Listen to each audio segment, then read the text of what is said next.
നാൽപ്പതുകാരിയുടെ പ്രണയം ഭാഗം 63.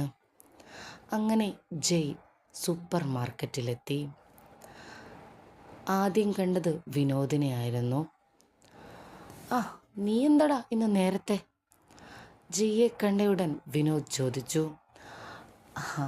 അത് ഞാൻ രാവിലെ അമ്പലത്തിൽ പോയിരുന്നുണ്ടാ, പിന്നെ തിരിച്ച് വീട്ടിലേക്ക് പോകണ്ടെന്ന് വിചാരിച്ച് ഞാൻ ഇങ്ങ് പോന്നു. എവിടെ പോയിരുന്നെന്ന് വിനോദ് വീണ്ടും ചോദിച്ചു.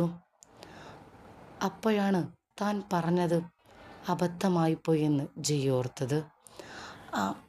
അത് അത് അത് ഞങ്ങൾ ആ വീടിൻ്റെ അടുത്തുള്ള ഒരു സ്ഥലം, അവിടെയാ ഉദ്ദേശിച്ച്. ഏത് സ്ഥലം? നീ അമ്പലം എന്നല്ലേ ഇപ്പോൾ പറഞ്ഞേ? അമ്പലത്തിൻ്റെ അടുത്താണ് ഈ സ്ഥലം, അവിടെ പോയ കാര്യം പറഞ്ഞേ. ജയ്, നീ കള്ളം പറയാണോ? വിനോദ് ചോദിച്ചു. ഏയ്, എന്ത് കള്ളം പറയാൻ? അല്ല, നിനക്ക് കള്ളം പറയാൻ തീരെ അറിയില്ല, അതുകൊണ്ട് ചോദിച്ചതാ. സത്യം പറയടാ, ആരുടെ കൂടെയാണ് നീ അമ്പലത്തിൽ പോയേ? എടാ, എന്തൊക്കെയാടാ നീ പറയുന്നേ? അമ്പലത്തിൻ്റെ അടുത്തുള്ള ഒരു സ്ഥലത്ത് എനിക്ക് പോകേണ്ട ഒരു ആവശ്യം ഉണ്ടായിരുന്നു, അതാ ഞാൻ പറയാൻ വന്നേ. അവിടെ പോയിട്ട് വീണ്ടും തിരിച്ച് വീട്ടിൽ പോകാൻ മടിയായി, അതുകൊണ്ട് ഞാൻ ഇങ്ങോട്ട് പോന്നു, അത്രയേ ഉള്ളൂ. അപ്പം നീ പറയില്ല? എടാ, ഞാൻ പറഞ്ഞല്ലോ, ഇതാ സത്യം. ചെല്ല് മോൻ ചെല്ല്. കൂടുതലൊന്നും സംസാരിക്കാൻ നിൽക്കാതെ തന്നെ ജയ് അവിടെ നിന്ന് ഓടി സൂപ്പർ മാർക്കറ്റിൽ കയറി. അകത്ത് അഖിലുണ്ടായിരുന്നു. ചേട്ടനെന്താ ഇന്ന് നേരത്തെ? അഖിലും അതേ ചോദ്യം ജയ്യെ കണ്ടതോടെ ചോദിച്ചു. എൻ്റെ കർത്താവേ, ഞാൻ ഇത്രയും നേരത്തെയാണ് ഇങ്ങോട്ട് പോകുന്നത്. അല്ല, ചേട്ടൻ്റെ സമയമായിട്ടില്ലല്ലോ, അതുകൊണ്ട് ചോദിച്ചതാ. അത് ഒന്നുമില്ലടാ, ഇന്ന് രാവിലെ എണീറ്റു, അപ്പം പിന്നെ കുറച്ച് നേരത്തെ ഇന്ന് വന്നേക്കാമെന്ന് വിചാരിച്ചു, അത്രയേ ഉള്ളൂ. പോരെ? ശരി. ഇടയ്ക്കിങ്ങനെ നേരത്തേക്ക് വാ, നമ്മളിതിനേക്കാൾ മുമ്പ് വരുന്ന കാണുന്നില്ലേ? എന്നോട് വരാൻ പറഞ്ഞ സമയത്ത് ഞാൻ വരുന്നുണ്ടല്ലോ. നമ്മളോടൊക്കെ എപ്പോഴാണോ ആ സമയം പറയുക? നീ നേരത്തെ പോകുന്നുണ്ടല്ലോ, അത് നിനക്കിപ്പോൾ കാര്യമല്ല. അല്ലെങ്കിൽ തന്നെ ഇവിടെ നടുവൊഴിഞ്ഞിരിക്കുക അപ്പോഴാ. അല്ലടാ, പിന്നെന്തുണ്ട് വിശേഷം? നീ ഇന്ന് നല്ല മൂഡിലാണെന്ന് തോന്നുന്നു, ജയോടായി അഖിൽ ചോദിച്ചു. ഞാൻ എപ്പോഴുള്ള പോലെ തന്നെയല്ലേ. പതിവില്ലാത്തൊരു സന്തോഷമുണ്ടെന്ന് തോന്നുന്നു മുഖം കണ്ടിട്ട്. എന്ത് സന്തോഷം?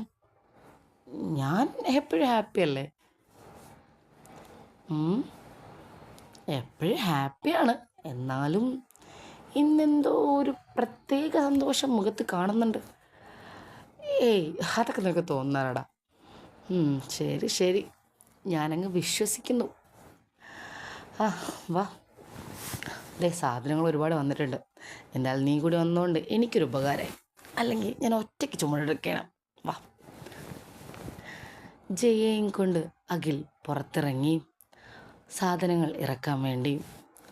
പെട്ടെന്നാണ് അഖിൽ ഒരു കാര്യം കൂടി പറഞ്ഞത്. ഡാ, നോക്ക്, ആ പയ്യനെ ഞാൻ നോക്കിയേ. ഏത് പയ്യൻ? എടാ, നോക്ക്, ആ മെഡിക്കൽ ഷോപ്പിൽ കയറി പോകുന്നില്ലേ, ആ പയ്യൻ. തങ്ങളുടെ ഓപ്പോസിറ്റ് നിൽക്കുന്ന മെഡിക്കൽ ഷോപ്പ് ചൂണ്ടിക്കാണിച്ച് അഖിൽ പറഞ്ഞു. ആ പയ്യനെന്താ? നീ ആ പയ്യനെ ശരിക്കും ശ്രദ്ധിച്ചു നോക്ക്. കാണാൻ കൊള്ളാം, നല്ല പയ്യൻ. ആ പയ്യൻ്റെ മുഖം നീ ഓർത്ത് വെച്ചോ. എന്തിനാടാ അവൻ്റെ മുഖം ഞാൻ ഓർത്ത് വയ്ക്കുന്നത്? അടുത്ത് ഒരു പോലീസ് കേസ് വരും, അപ്പം നമുക്ക് സാക്ഷി പറയാൻ. എന്തൊക്കെയാടാ നീ പറയണേ? ജയ് ഒന്നും മനസ്സിലാവാതെ അഖിലിനെ നോക്കി. എടാ, ഞാൻ പറഞ്ഞത് സത്യമാണ്. ആ പയ്യൻ അല്പം ഡേഞ്ചറാ. നീ എന്താ കാര്യം തെളിച്ചു പറ. എടാ, അവൻ എല്ലാ മെഡിക്കൽ ഷോപ്പിൽ നിന്നും ഒറ്റ സാധനമേ വാങ്ങുന്നുള്ളൂ. എന്ത്? മനസ്സിലായില്ല? എടാ, അവൻ എല്ലായിടത്തും ചെന്ന് കയറുന്ന മെഡിക്കൽ ഷോപ്പിലാണ്. ആ, അവിടെ നിന്നൊക്കെ അവൻ ഒരേ ഒരു സാധനമേ വാങ്ങുന്നുള്ളൂ, വേറൊന്നും വാങ്ങുന്നില്ല. ഒരേ സാധനം? അതെന്ത് സാധനം? എടാ, ഞാനിവനെ 2-3 തവണ പലയിടത്തും മെഡിക്കൽ ഷോപ്പിലായിട്ട് കണ്ടിട്ടുണ്ട്. എല്ലായിടത്തും അവന് സെയിം സാധനം തന്നെയാണ് വാങ്ങിയത്. ഇപ്പം നീ ശ്രദ്ധിച്ചാൽ നിനക്ക് മനസ്സിലാവും അവൻ എന്താ വാങ്ങുന്നതെന്ന്. നീ നോക്ക്. എടാ, നീ കാര്യം പറ. അവൻ എന്താ വാങ്ങുന്നതെന്ന് ഞാൻ ഉദ്ദേശിച്ചത് നിനക്ക് മനസ്സിലായോ? ഇല്ല. പിന്നെ നീ ഒരു പൊട്ടനാണല്ലോ, നിനക്ക് പിന്നെ അങ്ങനെയൊന്നും പറഞ്ഞാൽ മനസ്സിലാവില്ലല്ലോ. എടാ, മനസ്സിലാവുന്ന രീതിയിൽ പറഞ്ഞാൽ എനിക്ക് മനസ്സിലാവും. എടാ, എന്താ പറയാ, പബ്ലിക്കായിട്ട് പറയാൻ പറ്റില്ല. വാ, എൻ്റെ ചെവിയിൽ പറഞ്ഞുതരാം, ഇങ്ങോട്ട് വാ. എടാ, അതേടാ, അവൻ എല്ലാ മെഡിക്കൽ ഷോപ്പിൽ നിന്നും തന്നെയാണ് വാങ്ങുന്നത്. ഇതായിരുന്നാ? അല്ല, നീ അതിന് പോലീസ് കേസ് എന്ന് പറഞ്ഞതോ? പിന്നെ അവൻ ഇടുന്ന ഇഷ്ടംപോലെ പെൺപിള്ളേരായിരിക്കും, പിന്നെ എന്തിനാ ഇത്രയും വാങ്ങിക്കൂട്ടുന്നത്? ഏതെങ്കിലും ഒരു പെണ്ണ് പോയി കേസ് കൊടുക്കുമല്ലോ, അതിപ്പോൾ പറഞ്ഞതാ ഞാൻ.